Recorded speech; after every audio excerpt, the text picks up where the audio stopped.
पिछले हफ्ते हनुमान जन्मोत्सव था और उसकी खुशी में मैंने बनाए थे ये बूंदी के लड्डू। लड्डू बनाते समय अंदाज़ा नहीं था कि ये अच्छे बन पाएंगे, पर सबको बहुत पसंद आया तो मैंने सोचा कि ये रेसिपी आप लोगों के साथ भी शेयर करूं। इसके लिए मैंने सबसे पहले चूल्हे को साफ़ कर लिया था चूँकि प्रसाद बनाने जा रही थी, और ये सारे मेरे पूजा के बर्तन हैं जो मैं पूजा के दिनों में इस्तेमाल करती हूँ। अब मैंने ये बेसन लिया है, चने का बेसन, जो 3 कटोरी मेज़र करके मैंने लिया था। आपको जितनी भी ज़रूरत लगे उसके हिसाब से आप डाल सकते हैं। मेज़र करके डालने से फ़ायदा ये होता है कि जो बाकी इंग्रेडिएंट्स हम डालते हैं उसका प्रोपोर्शन सही तरीके से पता चलता है। इसलिए मैंने ये 3 कटोरी बेसन लिए हैं। अब इस बेसन में पानी डालकर धीरे धीरे चलाते हुए हम एक स्मूथ सा बैटर तैयार करेंगे इसका। वीडियो की शुरुआत में ही बता दूं कि मैं कुकिंग की एक्सपर्ट तो नहीं हूं, लेकिन कुकिंग मुझे पसंद है और जब भी घर में कुछ भी खास सेलिब्रेशन हो तो मैं अपने हाथों से कुछ मीठा ज़रूर बनाती हूं। तो जनरली जब भी मैं कृष्ण जन्माष्टमी का व्रत रखती हूं तो हर साल कृष्ण भगवान के लिए अपने हाथों से एक छोटा सा केक तैयार करती हूं। लड्डू बनाने का मेरा यह दूसरा अनुभव है। इससे पहले एक बार और मैं लड्डू बना चुकी हूँ, कोरोना के वेव के दौरान, यानी कि आज से लगभग 5 साल पहले। और उस टाइम मैंने कुछ 108 बूंदी के लड्डू बनाए थे, जो मुझे तो अच्छे लगे थे, पर उतनी सेटिस्फाइड नहीं थी मैं उस लड्डू से, क्योंकि फर्स्ट एक्सपीरियंस था वो थोड़े से कड़े हो गए थे। सो इस बार मैंने पूरी मेज़र के साथ बनाया है। अब पानी डालने के बाद मैंने इसका एक स्मूथ सा बैटर बना लिया है और कुछ 2 से 3 बूंद मैंने इसमें फूड कलर डाला है, ऑरेंज रेड कलर।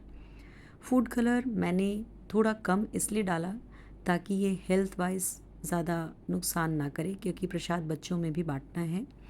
तो मैंने बस थोड़ा बहुत कलर डाला है, just to give it a orangish colour. Deep orange करना है तो आपको थोड़ा सा और कलर डालना होगा इसमें।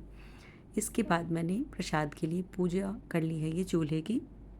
कोई भी लड्डू अगर हम देसी घी में बनाएं तो बहुत ही अच्छा उसका स्वाद आता है। और अब मैंने कढ़ाई को ऑन कर दिया है, सॉरी, कढ़ाई चढ़ाकर गैस को ऑन कर दिया है और इसमें बिना मेज़र किए हुए ढेर सारा घी डाला है। अब यहाँ पे एक बात है कि अगर आपको बहुत सारी बूंदियाँ तैयार करनी हो तो आप काफ़ी ज़्यादा मात्रा में घी अच्छे से डालें। आप चाहें तो वेजिटेबल ऑयल में भी बना सकते हैं, लेकिन घी में जो लड्डू बनते हैं उसका मुकाबला कोई और ऑयल या कोई और टेस्ट नहीं कर सकता। मेरे पास प्रोफेशनल वाला जो लड्डू बनाने की झाली होती है वो नहीं थी, तो जिससे हम पूड़ियाँ तलते हैं, जिसको हमारे यहाँ ये छन्नी कहते हैं, इसको मैंने ले लिया है। मेरे पास ये 2 थे तो मैंने ये मोटा वाला जो छन्नी है इसको मैंने इस्तेमाल किया है बूंदी बनाने के लिए। और ऐसे एक जगह पे छन्नी को रखकर उस पर बूंदी की जो धार है ना, उसको ऐसे धीरे धीरे करके डाला है। आप देख सकते हैं कैसे बिल्कुल बारिश जैसा दिख रहा है, और पहली ही बार में बहुत ही अच्छे बूंदी बन के तैयार हुए थे। बूंदी बनाने के लिए मैंने इसमें बेसन, पानी और फूड कलर के अलावा कुछ भी और नहीं डाला था। पर अगर आप चाहें तो इसमें थोड़ा सा बेकिंग सोडा जो होता है हमारा खाने वाला सोडा, वो डाल सकते हैं, पर मैंने इसको बिल्कुल प्लेन बनाया है। इस तरह से बूंदियाँ तल के तैयार हो रही। इसको मैं हाई और मीडियम फ्लेम के बीच में रखा है, और ये रहा मेरा पहला जो बूंदी का लॉट है वो बनके तैयार हुआ है। आप देख सकते हैं कितना बढ़िया ये दिख रहा है। और इसके बाद इसी तरह से मैं थोड़ा थोड़ा करके सारी बूंदियाँ तल के तैयार कर लेती हूँ। मैंने कढ़ाई में बहुत ज़्यादा घी इसलिए नहीं डाला था क्योंकि इसके बाद जो घी बच जाती है ना, तो उसका फिर इस्तेमाल करते हुए बहुत सारा मतलब वेस्टेज सा फील होता है मुझे। तो मैं थोड़ा थोड़ा करके घी डाली हूँ, जितनी ज़रूरत है उसके हिसाब से ही मैं इसमें डाल रही हूँ। आप अगर एक बार में डालेंगे तो बहुत सारी बूंदियाँ एक साथ बन के तैयार हो सकती हैं। तो आपकी चॉइस है। मैंने जिस तरह से बनाया है वो मैं आपको बता रही हूँ। और साथ में एक और छोटी सी बात है, आप देख सकते होंगे कि मेरी जो बूंदी है ना, इसमें थोड़ा थोड़ा एक दो जो बूंदी के कण हैं वो चिपक रहे हैं। उसका रीज़न भी यही है कि घी की जो मात्रा है वो थोड़ी कम है। तो जब भी आप बूंदी बहुत ही फ्रेश खिली खिली से बनाना चाहते हो तो आप काफ़ी सारा घी का इस्तेमाल करें, और शुरुआत में ही बहुत सारी घी डाल दें, उसको अच्छे से गर्म होने दें, और फिर आसानी से आप ढेर सारी बूंदियाँ तैयार कर सकते हैं। फाइनली कुछ 15 से 20 मिनट तक इसी तरह से सेम प्रोसेस को रिपीट करके मेरी बूंदियाँ तैयार हो गई हैं और अब मैं चाशनी बनाने का कार्यक्रम शुरू कर रही हूँ। चाशनी बनाने के लिए जितनी बेसन की मात्रा ली थी मैंने, बिल्कुल उतनी ही चीनी भी ली है मैंने और इसमें उतने ही मात्रा में पानी भी डालेंगे हम, यानी इक्वल क्वांटिटी ऑफ बेसन, शुगर एंड वाटर। अगर आप थोड़ा सा ड्राई वाला लड्डू बनाना चाहते हैं तो चाशनी की जो मात्रा है वो आप 3/4 कर सकते हैं, लेकिन मुझे बिल्कुल सॉफ्ट से लड्डू बनाने थे और ये मैं सिर्फ़ और सिर्फ प्रसाद को ही ध्यान में रखकर बना रही थी। साथ में मुझे बच्चों में भी बांटना था हनुमान जयंती पे, तो मैंने इस तरह से चाशनी तैयार की है। अब लड्डू की जो चाशनी होती है ना, उसको कोई 1 तार या 2 तार की चाशनी बनाने की ज़रूरत नहीं होती है। चाशनी बनाते समय भी मैंने थोड़ा सा कलर डाला है, ये भी आप देख सकते हैं, बिल्कुल लाइट ऑरेंजिश कलर इसमें मैंने डाला है और साथ में थोड़ा सा इलायची पाउडर यानी कि कार्डमम पाउडर भी ऐड किया है। ऊपर से मैंने थोड़े से सैफरन स्ट्रैंड्स केसर डाल दिए हैं, जिससे इसका कलर भी अच्छा आता है, स्वाद भी अच्छा आता है और अगर आप बच्चों को देते हैं तो ये उनके लिए बहुत ही ज़्यादा हेल्दी भी होता है। अब इस चाशनी को बनाने में बहुत ज़्यादा मेहनत नहीं करनी है, ना ही बहुत ज़्यादा पकाना है। बस जैसे ही ऐसे उबाल आना शुरू हो जाए ना, तो थोड़ा सा चेक कर लेंगे, स्टिकीनेस आ गई है, बस उसमें हम इसमें सारी बूंदी डाल देंगे।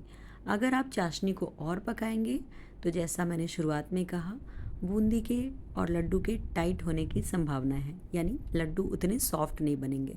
तो चाशनी को बहुत ज़्यादा नहीं पकाना है और उसमें इस तरह से बूंदी डालकर हम अच्छे से चला देंगे। इसके बाद गैस ऑन करके ही 2 से 3 मिनट तक मैं इसको पकने दूंगी, ताकि बेसन अपने आप में पानी या रस जो भी है उसको बहुत जल्दी सोखता है। तो 2 से 3 मिनट में ये अपने अंदर जितना भी चाशनी इसको सोखना होगा वो सोख लेगा। उसके बाद मैं इसको कवर करके कुछ 3 से 4 मिनट तक और पकाऊंगी, ताकि ये बिल्कुल लड्डू जैसा बनना चाहिए वैसा इसका टेक्सचर बन के तैयार हो जाए। इस स्टेज पे अगर आपके पास खरबूजे या तरबूजे के बीज हैं तो आप इसमें ऐड कर सकते हैं उसको। और उसके बाद अगर आप लड्डू बनाएंगे तो बिल्कुल जो मार्केट में खरबूजे के बीज वाले लड्डू दिखते हैं, बहुत अच्छे दिखते रहते हैं, सफ़ेद सफ़ेद या ग्रीन ग्रीन उसके ऊपर, तो आप उसको भी ऐड कर सकते हैं। मैं ये ऐड करना भूल गई थी, तो मैं लड्डू बनाने की प्रोसेस के दौरान उसको ऐड करती हूँ, जो मैं अभी आप लोगों के साथ वीडियो में शेयर करूँगी।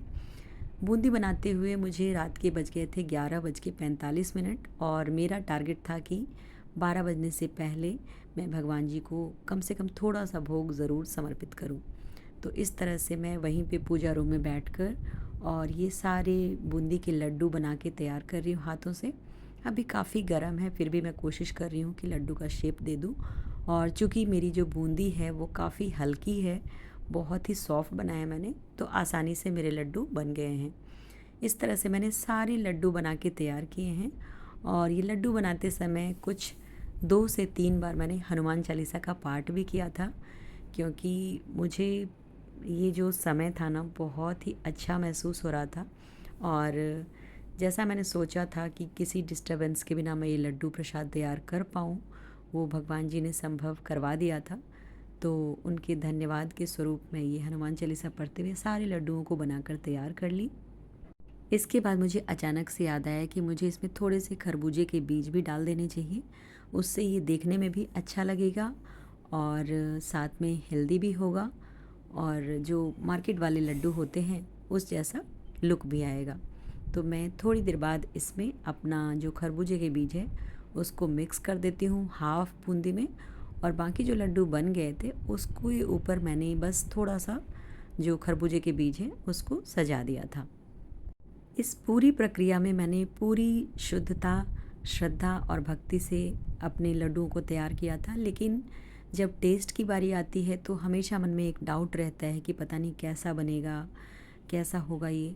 तो ये सब सोच मेरे दिमाग में बार बार आ रहा था, पर मैंने सोचा कि कोई बात नहीं है, ये प्रसाद है और प्रसाद में ज़्यादा टेस्ट के बारे में सोचना नहीं चाहिए। तो इस तरह से मैंने इसमें जो मेरे पास खरबूजे के बीज थे उनको ड्राई रोस्ट करके रखा था, उसको मैंने इसमें ऐड कर दिया है।